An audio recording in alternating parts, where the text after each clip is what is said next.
Hello friends, आप सभी का अल्फा टेक्नोलॉजी में स्वागत है। दोस्तों, आज के हम इस वीडियो में आपके साथ उत्तर प्रदेश की जनगणना के बारे में कुछ महत्वपूर्ण क्वेश्चनों का जवाब देखेंगे और किस प्रकार के जो डिफरेंट एग्जाम जो कि उत्तर प्रदेश के द्वारा कंडक्ट कराए जाते हैं उनमें किस प्रकार के क्वेश्चन जो है कि पूछे जाएंगे। तो यहाँ पे आप देखोगे, सबसे पहले हम देखते हैं कि जनसंख्या होती क्या है।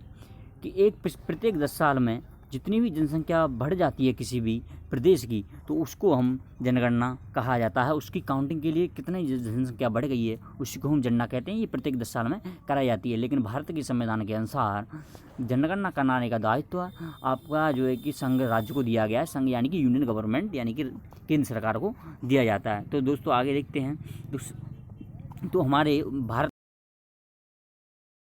में सेंसस डिपार्टमेंट या जनगणना विभाग की स्थापना मिनिस्ट्री ऑफ होम अफेयर्स में की गई थी। इसके लिए एक सीनियर ऑफिसर होता है होम मिनिस्ट्री का, जिसको रजिस्ट्रार जनरल भी बोलते हैं। और उसके अलावा उसको जनगणना का महा आयुक्त भी कहा जाता है, यानी सेंसस कमिश्नर भी कहा जाता है। और यदि हमको जी के क्वेश्चन के तौर पर देखें तो विवेक जोशी हैं, जो भारत में आज के महापंजीय एवं जनगणना आयुक्त कहलाते हैं। तो इसके अलावा दोस्तों हमें जो जनगणना के जो कुछ महत्वपूर्ण क्वेश्चनों को ध्यान रखना है। ये सबसे पहले जो प्रथम जनगणना हुई थी भारत में 1872 में मॉर्ड लेव के कार्यकाल में हुई थी। उसके बाद जो रेगुलर हुई थी, जिसके बाद मतलब रेगुलर होना शुरू हुई थी, वो 1881 से लॉर्ड रिपन के कार्यकाल से शुरू हो गई थी। जो कि आज भी आप देख सकते हो 10 वर्ष के अंतराल पर आज भी जो है कि जनगणना भारत में कराई जाती हैं। और इसके अलावा आपको ये भी क्वेश्चन है, बहुत इंपॉर्टेंट, कभी पूछा जा सकता है कि 11 जुलाई को दुनिया में विश्व जनसंख्या दिवस बनाया जाता है। और इसके अलावा जो सबसे महत्वपूर्ण क्वेश्चन है कि एक ही समय भारत में ऐसा हुआ था जिसमें 1911 से 1921 के बीच में भारत की जो कि जनसंख्या वृद्धि दर थी वो नेगेटिव हो गई थी। इसका क्या मतलब था? भारत में लोगों की जनसंख्या बढ़ी नहीं बल्कि वो कम हो गई थी। इसमें जो है कि लगभग 77 लाख लोग जो है कि 1911 की जनसंख्या से कि कंपेयर में कम हो चुके थे। इसके अलावा यहाँ पर जो है कि अब हम देखें तो 2011 की जनगणना को देखें तो हमारी इस जनगणना का जो आइडियल स्टेटमेंट था उसका था हमारी जनसंख्या हमारा भविष्य था। ये इसका जो है कि आइडियल स्टेटमेंट रहा था। तो इस क्वेश्चन को भी आप इम्पोर्टेंट है, आप लोग दोस्तों ध्यान रखिएगा। इसके अलावा हम देखेंगे जो कुछ की डेफिनेशंस क्या होती हैं, जो जनसंख्या घनत्व तो जनगणना के संबंध में कौन कौन से क्राइटेरिया होते हैं जिन पर जो है कोई भी गवर्नमेंट ध्यान देती है। तो सबसे पहला होता है density of population. Density population होती है कि कितनी जो है जनसंख्या टोटल क्षेत्रफल में रहती है, यानी कि हम सीधे शब्दों में कह सकते हैं प्रत्येक किलोमीटर के स्क्वायर में नंबर ऑफ़ पीपल कितने रहते हैं, एवरेज नंबर ऑफ़ पीपल कितने लोग रहते हैं 1 किलोमीटर के स्क्वायर में। ये ज़्यादा टफ नहीं है, बहुत आसान है, कोई बड़ी बात नहीं है इसको समझना। चलो ठीक है।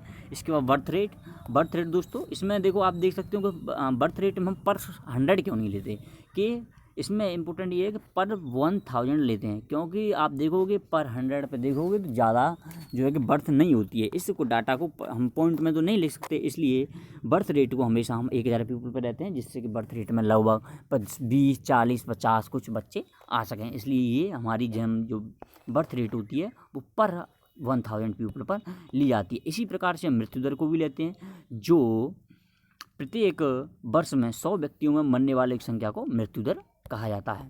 ये बहुत आसान है, इनका बस आपको ध्यान रखिएगा। किसी एग्जाम में तो पूछने के इसके चांस कम रहते हैं, लेकिन जो लिंगानुपात है, जो sex ratio, it is one of the most important ratio.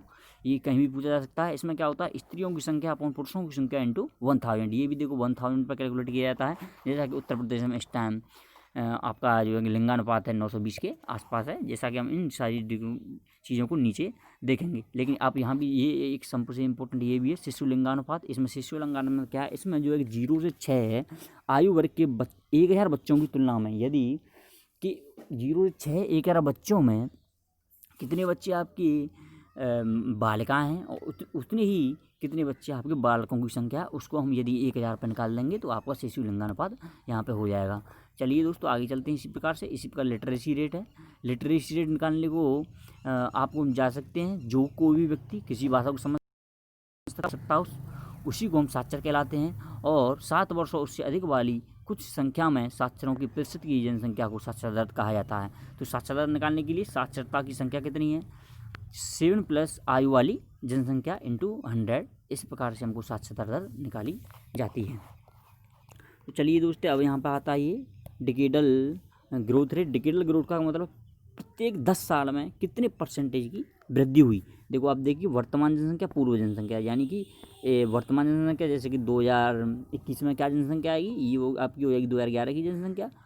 और जो है पूर्व जनसंख्या यानी कि 2011 की जनसंख्या इंटू 100, तो आपकी 10 की वृद्धि दर आ जाती है परसेंटेज में 10 साल में। तो यहाँ पे देखो महत्वपूर्ण आंकड़े हैं। इन आंकड़ों में हमको जो सबसे महत्वपूर्ण ध्यान रखना है, उत्तर प्रदेश की जनसंख्या वृद्धि दर को ध्यान रखना है। 20.23 है। एक घनत्व है 829 प्रति वर्ग किलोमीटर। लिंगानुपात 912 को ध्यान रखना है। इसके अलावा साक्षरता में आपको 67.68 इसको ध्यान रखना है। और इसके अलावा जो सबसे महत्वपूर्ण जो इसमें मैं आपको बता दूं, जनसंख्या घनत्व है प्रति वर्ग मील में देखा जाए तो 2148 है। इसके अलावा कुल क्षेत्रफल है, ये भी आप ध्यान रख सकते हो, 2,40,928 वर्ग स्क्वायर किलोमीटर है, जो कि 7% के लगभग होता है पूरे देश के। यदि परसेंटेज में देखोगे तो यहाँ पे दोस्तों यहाँ भी कुछ जो है कि इंपॉर्टेंट डाटा है, इनको आप यहाँ पर करते क्या है, ये जो 5 डिस्ट्रिक्ट हैं जो हाईएस्ट टोटल पॉपुलेशन है डिग्री ऑर्डर में, यानी उत्तर प्रदेश में से इलाहाबाद ऐसा डिस्ट्रिक्ट है जिसमें 59 लाख लोग हैं। उसके बाद मुरादाबाद 47 लोग हैं, गाजियाबाद 46 लाख, आजमगढ़ 40 लाख, लखनऊ 40 लाख। आप इन पॉइंटों को ध्यान रखिएगा। इसी प्रकार से देख सकते हो न्यूनतम जनसंख्या आपकी महोबा में है, यहाँ 8 लाख है। चित्रकूट, हमीरपुर, श्रावस्ती, ललितपुर ये कम जनसंख्या वाले राज्य हैं। यानी यहाँ पे आप देख सकते हो सर्वाधिक जनसंख्या वाला आपका इलाहाबाद हो गया, न्यूनतम जनसंख्या वाला जनपद महोबा हो गया। चलिए दोस्तों, इसी प्रकार से अब यहाँ पे देखोगे यदि पुरुषों की आबादी देखें कहाँ पे सबसे ज़्यादा पॉपुलेशन है पुरुषों की, तो यहाँ पे इलाहाबाद है, मुरादाबाद है, गाजियाबाद है, कानपुर नगर, लखनऊ है। इसके अलावा जो कि मिनिमम मेल पॉपुलेशन है जो महोबा, चित्रकूट, हमीरपुर, श्रावस्ती, ललितपुर ये हैं।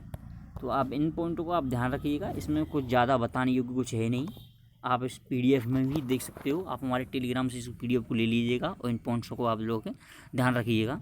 लेकिन जो सबसे ज़्यादा पूछने वाला रहता है ये बहुत इंपॉर्टेंट है कि सबसे ज़्यादा मिनिमम फीमेल पॉपुलेशन जो है कि इनकी ओर में कहाँ है। तो आप देखोगे महोबा में 4 लाख फीमेल हैं, चित्रकूट में है, महोबा, चित्रकूट, हमीरपुर, श्रावस्ती, ललितपुर ये बहुत बैकवर्ड डिस्ट्रिक्ट्स हैं उत्तर प्रदेश के, तो आप इनको ज़रूर ध्यान रखिएगा।